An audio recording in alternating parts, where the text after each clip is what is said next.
At my daughter's grand opening, my wife reached over and squeezed my hand so hard I felt her rings press into my fingers. She leaned close, her breath warm against my ear, her voice barely a sound above the jazz quartet playing in the corner of the room. "We need to go," she whispered. "Right now, George. Right now." I looked at her. Ellen has been my partner for 41 years. She raised our daughter during the years I was building our company from nothing. She has never once panicked without reason. Her face was the color of chalk. I set down my champagne glass and followed her without a single question. "My name is George Hartley. I am 67 years old, and I spent the better part of 4 decades building Hartley Fabrication into one of the most respected mid-sized manufacturing companies in the state of Ohio. We make precision components, nothing glamorous, nothing that gets written up in magazines, but the kind of parts that keep hospitals running and aircraft in the sky. I started that company with a used milling machine, a rented garage in Dayton, and a stubbornness that my own father once called a character defect. My daughter, Carolyn, was born during the 3rd year of the business. I missed a great deal of her childhood because of that company. I have never stopped carrying that guilt. When Carolyn told me 7 years ago that she wanted to open her own restaurant, a real farm-to-table concept, something elegant and rooted in our part of the country, I did not hesitate for a single breath. I wrote her a check for $850,000. I called it an investment in her dream. She called it the beginning of Silo and Stone. The grand opening was supposed to be the proudest night of my life. The restaurant was everything she had promised. A converted grain mill on the edge of downtown Columbus, with original timber beams and floor-to-ceiling windows overlooking the river. The design was extraordinary. The menu had been written about in 2 food publications before the doors even opened. The guest list that evening included local investors, journalists, the mayor's chief of staff, and what appeared to be every influential person Carolyn and her husband, Derek, had cultivated over the previous 2 years. Ellen and I arrived at 6:30. Carolyn greeted us near the entrance, looking radiant in a black dress, her dark hair pinned back the way she wore it on her wedding day. She kissed my cheek and told me she loved me and that none of this would have been possible without me. I believed every word. I was glowing with a pride so full it almost hurt. Then Ellen excused herself to use the restroom. She was gone 12 minutes. When she returned, she was not the same woman who had left my side. She pulled me toward the exit without explanation, her fingers digging into the fabric of my jacket sleeve. We made it through the front door and down the stone steps before she stopped.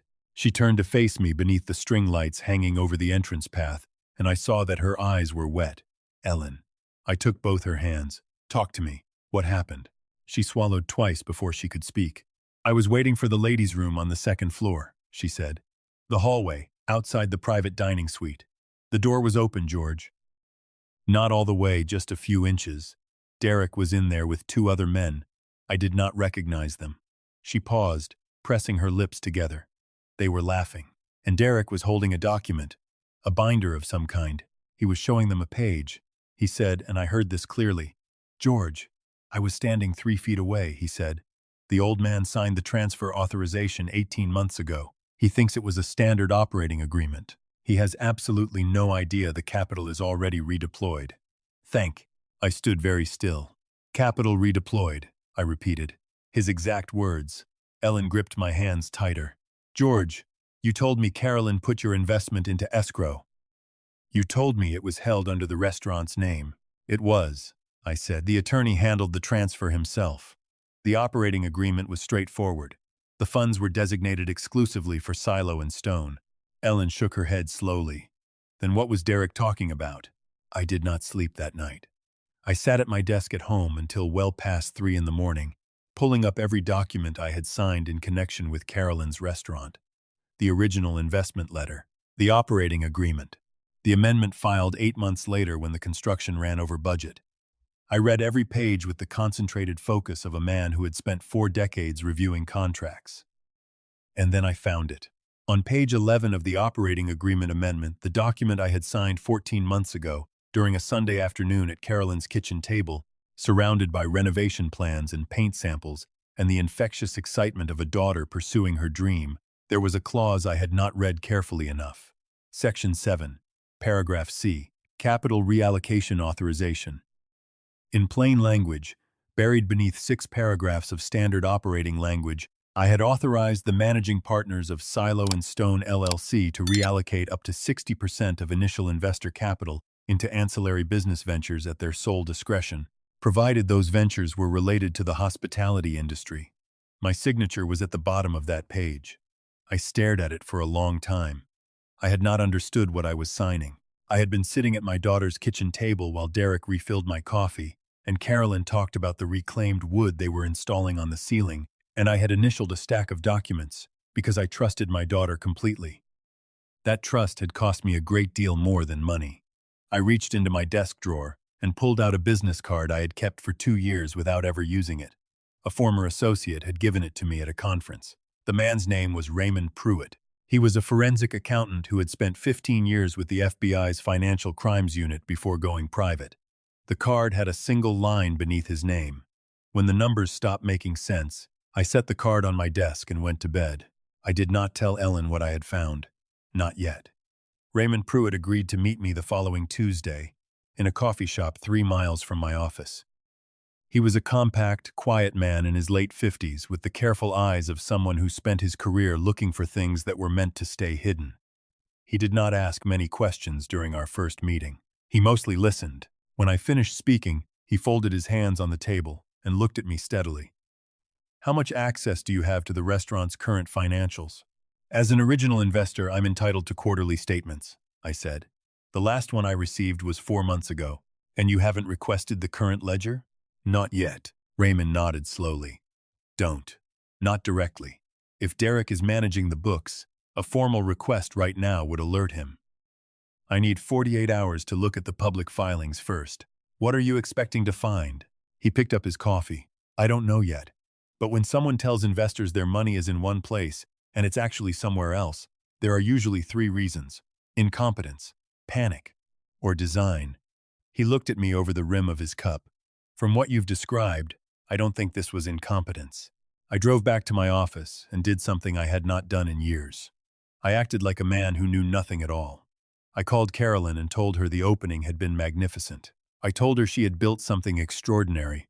I told her I was proud beyond words. She laughed warmly and said Derek was already talking to 2 more potential investors about a second location. I said that sounded wonderful. I asked her to give Derek my congratulations. I hung up the phone and sat with the silence for a long moment. Then I began to prepare. Raymond called me 4 days later. We met at the same coffee shop, this time in a corner booth. He placed a manila folder on the table between us and opened it without ceremony.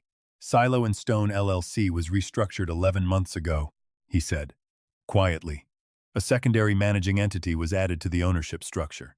It's called Harlan Bridge Hospitality Group. Registered in Nevada. I've never heard of it. You wouldn't have.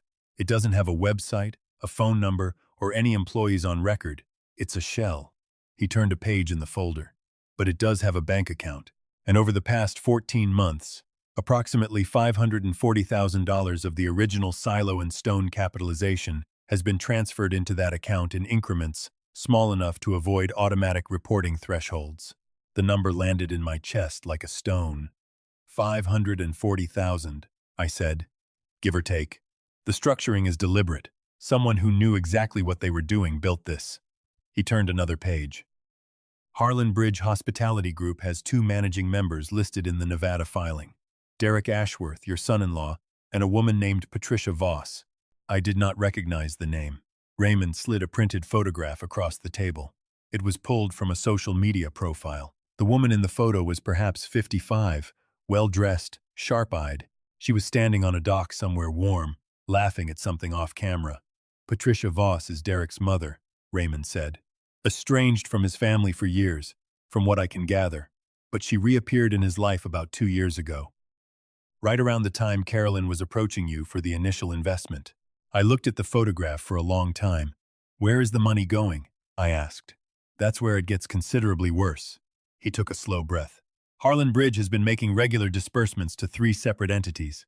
2 of them are commercial real estate ventures Derek controls under different LLCs in Arizona.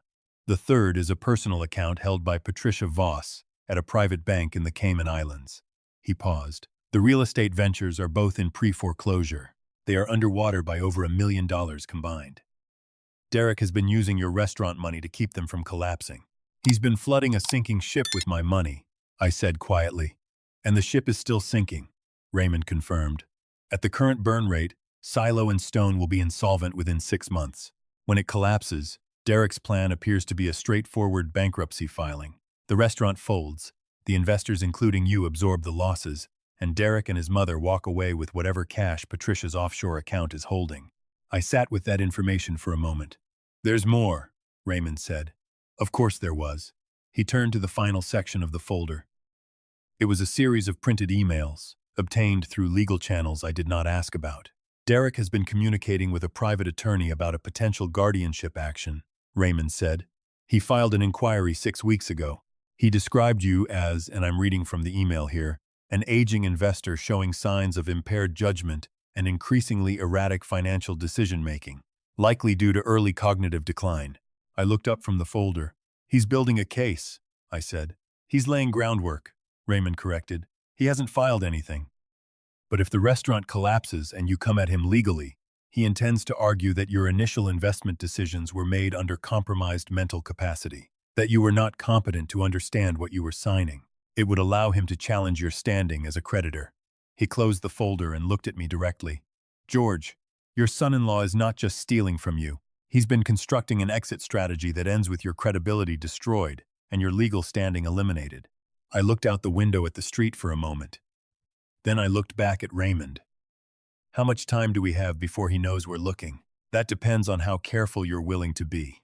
Tell me what I need to do, I said.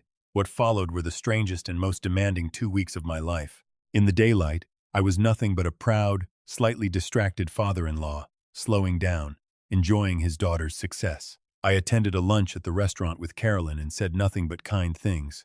I let Derek refill my water glass and accepted his handshake and smiled at him like a man who had no idea what was coming. When he asked how I was feeling, I said I'd been a little foggy lately, couldn't quite keep track of appointments the way I used to. I watched him absorb that information with barely concealed satisfaction. At night, I was at war. Raymond and my attorney, a woman named Carol Simmons, who had handled Hartley Fabrications' legal affairs for 20 years, worked through the documents with surgical precision. We identified every transfer. We traced every disbursement. We built a case file that documented the full scope of what Derek and his mother had constructed. Then we built the trap. Carol drafted a document on official Hartley Fabrication letterhead. It was titled Supplemental Investment Authorization Silo and Stone, LLC. It was written to appear as though I was voluntarily authorizing an additional contribution of $300,000 to the restaurant, with full transfer authority granted to the managing partners. It was exactly what Derek needed to survive another 6 months. We left it visible. On a Wednesday evening, I invited Carolyn and Derek to dinner at my home, ostensibly to discuss Carolyn's plan for expanding the restaurant's catering program. After dessert, I excused myself to take a call I staged, and left the two of them in the living room while I went down the hall to my office. I left the office door ajar. The supplemental authorization document was centered on my desk beneath the lamp. Hidden in the spine of an old reference book on the shelf, Raymond had installed a small camera the day before. The lens was pointed at my desk at a precise angle. The feed ran directly to my phone. I stood in the kitchen with the phone pressed to my ear, watching the screen. 4 minutes passed. Then I watched Derek stand from the couch, say something brief to Carolyn, and walk down the hallway. He stopped at my office doorway. He looked left, then right. Then he stepped inside. He walked directly to the desk. He picked up the document and read it. I watched his face in the low-resolution feed. The transformation was unmistakable. The tension in his jaw, the slow exhale, the nearly imperceptible smile. Then he pulled out his phone and photographed every page.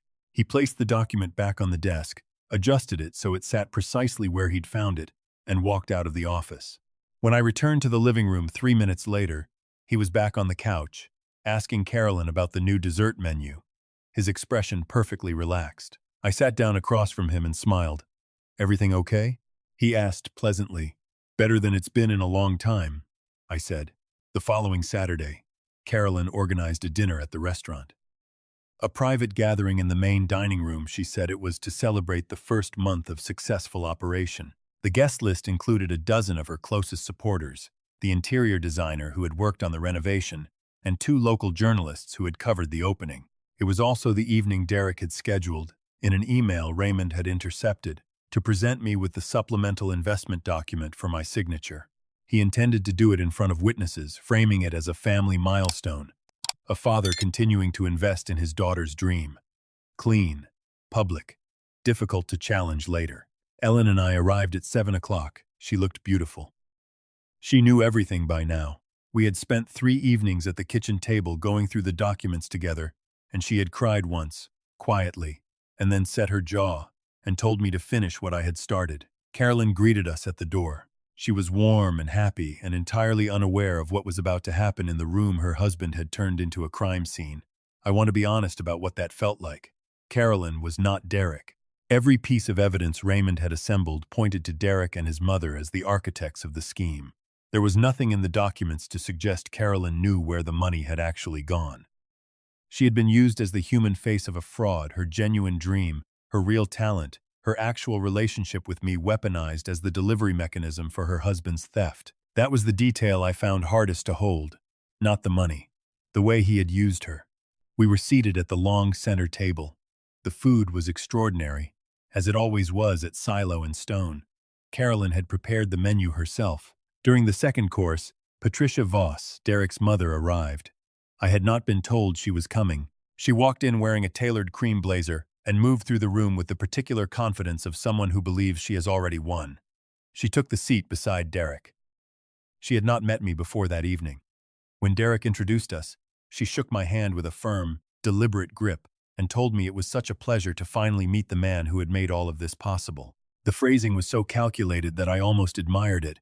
"The pleasure is mine," I said. By the time the main course arrived, Derek had placed the thick leather portfolio he'd been carrying on the table beside his plate. He touched it twice during dinner, unconsciously, the way a man checks his wallet in a crowd. He was waiting for his moment. Patricia spent the meal performing charm with the precision of a professional. She complimented the room, the food, Carolyn's vision.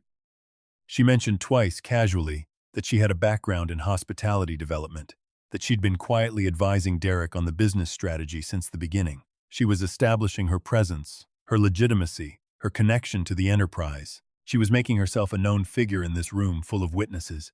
She was also, I realized, watching me very carefully as for Tane.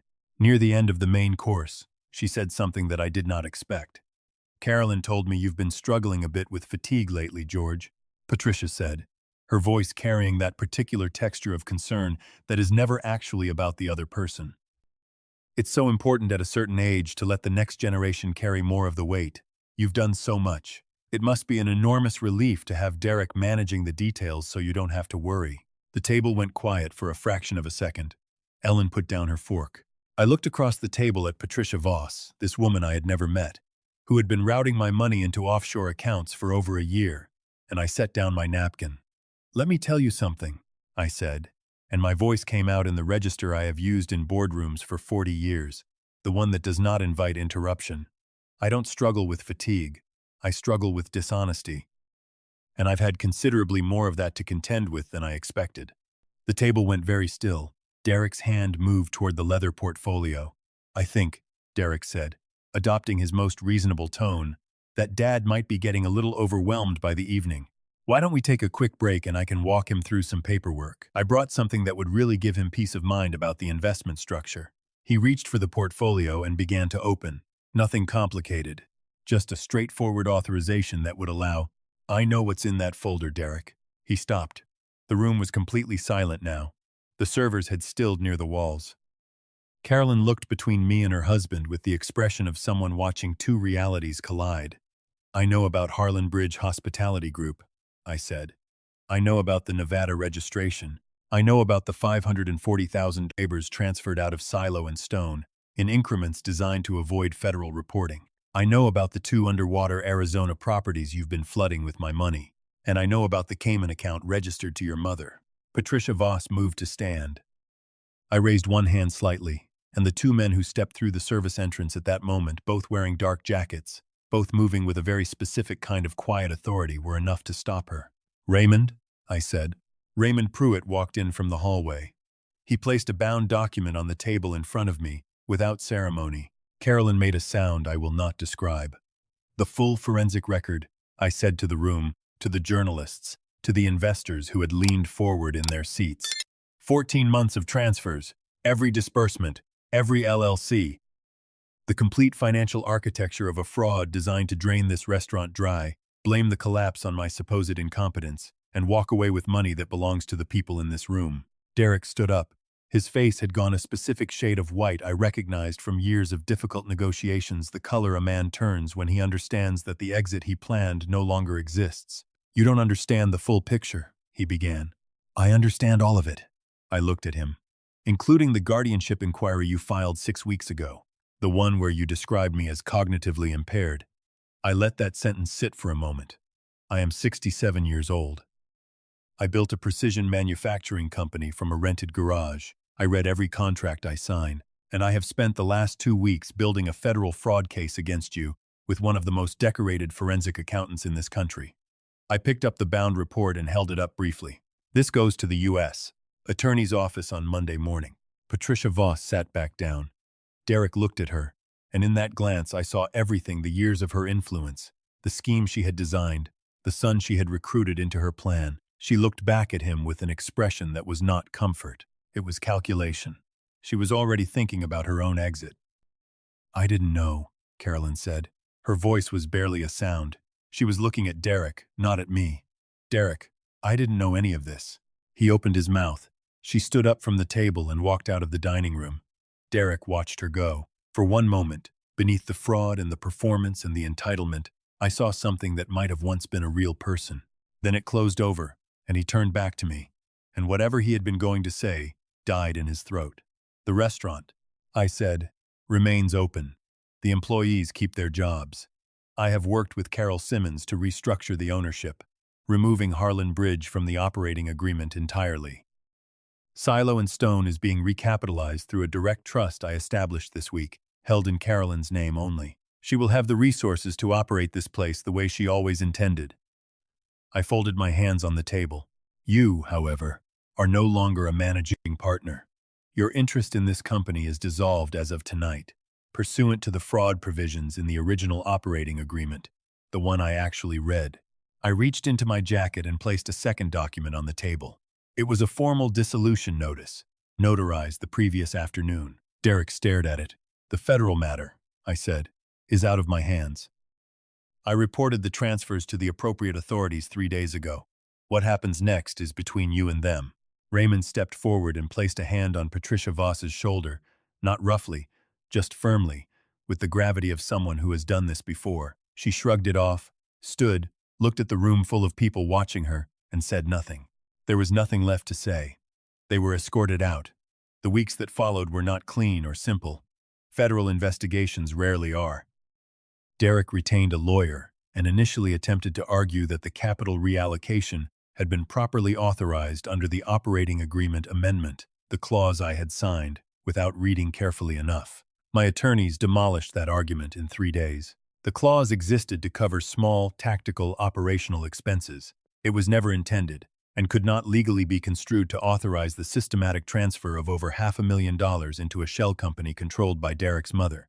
The fraud was unambiguous. Patricia Voss, facing charges of wire fraud and conspiracy, retained separate counsel and almost immediately began cooperating with federal investigators. She gave them Derek. In exchange, she received a reduced charge rather than the full sentence she deserved.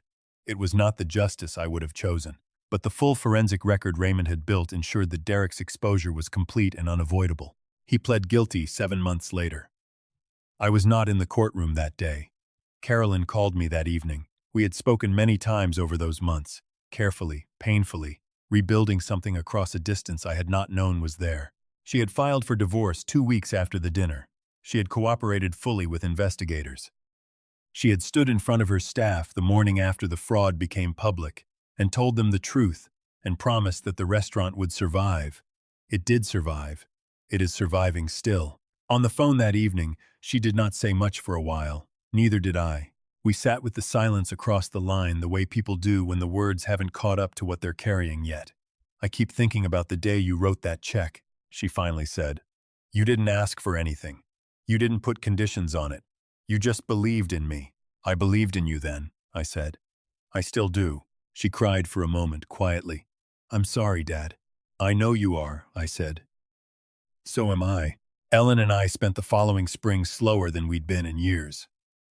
We took a trip to Vermont we'd been postponing for a decade. We sat on the porch of a rented farmhouse and watched the mornings come in without any particular urgency. It was the kind of peace that only arrives after something has been fought for and won at a real cost. And we held it carefully. There is something I've come to understand in the years since I built that first company in a garage in Dayton. Money is not the thing worth protecting. Reputation is not the thing worth protecting.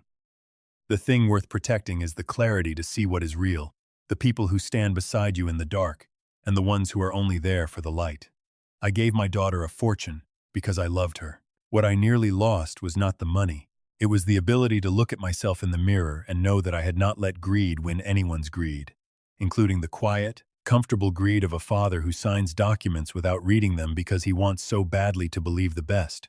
Read everything. Ask every question, and never mistake silence for safety. To any parent out there who has given and felt the cold shock of realizing the giving was being harvested instead of honored, you are not foolish. You are not weak. You are a person who loved someone. That is not a thing to be ashamed of. But it is time to put your glasses on. Have you ever discovered that someone you trusted completely was not who you believed them to be? Share your story in the comments. If this meant something to you, please like this video and subscribe. Your support allows me to keep telling these stories, and I am grateful for every single one of you who takes the time to be here. Love doesn't come with a receipt, and generosity should never require one, but wisdom asks us to keep our eyes open even when our hearts are wide open. George didn't stop loving his daughter when he uncovered the truth. He loved her enough to protect what she'd built from the people destroying it. The greatest gift you can give someone you love is not a check, it's your clear-eyed presence. A small note for you: this story was created and fictionalized by AI, crafted to bring you a meaningful hour of entertainment while leaving behind a lesson worth carrying into your own life.